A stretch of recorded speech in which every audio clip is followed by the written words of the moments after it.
नमस्कार. जालना जिल्हा आणि परिसरातील प्रत्येक महत्त्वाच्या घडामोडी, ताज्या बातम्या आणि जनतेच्या प्रश्नांना वाचा फोडणारे जालना जनता सेवा न्यूज मध्ये आपलं स्वागत आहे. मिलन चौकातील बेशिस्तीवर पोलिसांचा दणका, 40 दुचाकीचे पल्सर कॅब काढले, हॉटेल दुकाने बंद, रात्री पोलिसांची तातडीची कारवाई, नागरिकांची मागणी, ही मोहीम यापुढेही कायम ठेवा. मिलन चौकातील पोलिसांच्या कारवाईला विरोध करणाऱ्यांनी जबाबदारी स्वीकारावी, नागरिकांचा रोखठोक सवाल. आज दिनांक 15 शनिवारी रोजी सकाळी 10 वाजता मिळालेल्या माहितीनुसार जुना जालना भागातील मिलन चौक परिसरातील वाढती गर्दी, रस्त्यावर बेशिस्तपणे उभी केली जाणारी वाहने आणि किरकोळ कारणावरून होणारे वाद याची पोलीस प्रशासनाने अखेर तातडीने दखल घेतली. शुक्रवारी रात्री पोलिसांनी मिलन चौक परिसरात कारवाई करत रस्त्यावर उभ्या असलेल्या सुमारे 40 दुचाकीचे पल्सर कॅब काढून कारवाई केली. तसेच परिसरातील काही दुकाने व हॉटेल्स बंद करण्यात आले.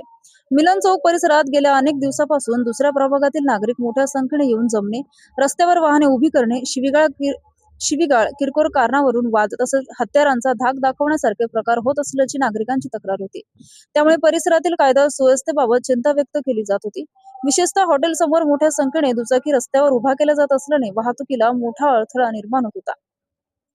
महिला, मुली, ज्येष्ठ नागरिक तसेच रुग्णांना या रस्त्यावरून ये-जा करताना त्रास सहन करावा लागत असल्याचं नागरिकांचं म्हणणं आहे. पोलिसांची कारवाई स्वागतार्ह, मात्र सातत्य गरजेचं.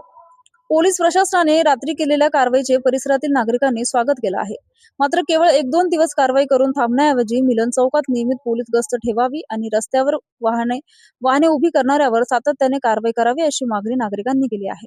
तसेच परिसरातील प्रत्येक हॉटेल व व्यावसायिक आस्थापनांना नियमांचं पालन करण्याबाबत नोटीस देणं गरजेचं आहे. हॉटेल समोर मोठ्या संख्येने दुचाकी उभ्या राहून रस्ता अडवला जात असेल तर संबंधित आस्थापनावरही नियमानुसार जबाबदारी निश्चित करण्याची मागणी होत आहे.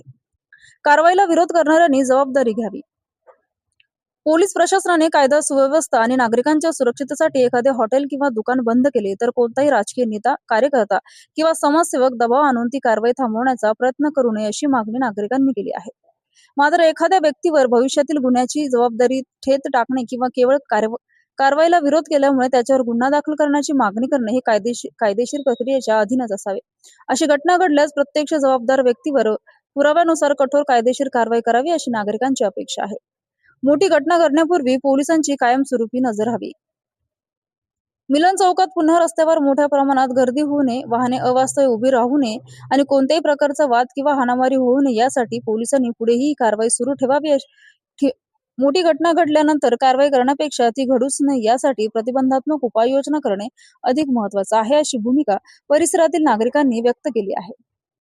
अशाच विश्वासार्ह बातम्यांसाठी आमच्या चॅनलला आता सबस्क्राईब करा. इंस्टाग्राम आणि फेसबुकवर फॉलो करायला विसरू नका.